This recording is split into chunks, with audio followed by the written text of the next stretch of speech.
አሁን ካለብህ ችግር የመፍትሄው ባለቤት እግዚአብሔር ይበልጣል አይበልጥም? ይበልጣል።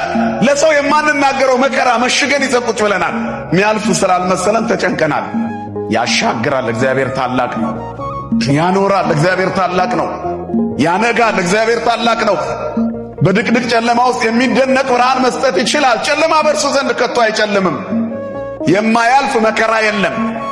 ለሰው ሁሉ ከሚሆነው በቀር ገና ብዙ መከራ አልደረሰባችሁም ይላል። በመከራ ላለ ነው ለእኔና ለእናንተ። ነገር ግን ከሚቻላችሁ መጠን ይልቅ ትፈተኑ ዘንድ የማይወድ እግዚአብሔር የታመነ ነው። ትታገሱም ዘንድ እንድትችሉ ከፈተናው ጋር መውጫውን ያዘጋጅላችኋል ይላል። በጣም ተጨንቀ ሊሆን ይችላል። ታገስ፣ ያልፋል። ከምትችለው በላይ እንዳትፈተን የሚጠብቅ እግዚአብሔር ታማኝ ነው። የሚጠብቅ አይተኛም። ስለዚህ የጠላት ጦር ቢበዛም የማን ይበልጣል? ከእግዚአብሔር ጦር አይበልጥም። ብዙ ፈተና ቢበዛም ከእግዚአብሔር አይበልጥም። ለሰው የማይቻል ለማን ይቻላል?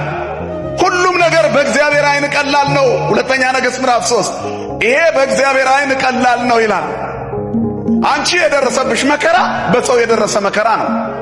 መከዳት ሊሆን ይችላል፣ መዋረድም ሊሆን ይችላል። ያልፋል እኮ ብዙ ነገር አልፎ ይኖራል። አይዟችሁ፣ ብዙ መከራ ቢወጥራችሁ ያልፋል። ትልቁ ችግር አለመታገስ ነው። ትዕግስት ትልቁን ኃጢአት ጸጥ ያደርጋል ይላል መጽሐፍ። ታገሱ፣ እግዚአብሔርን ተስፋ አድርጉ።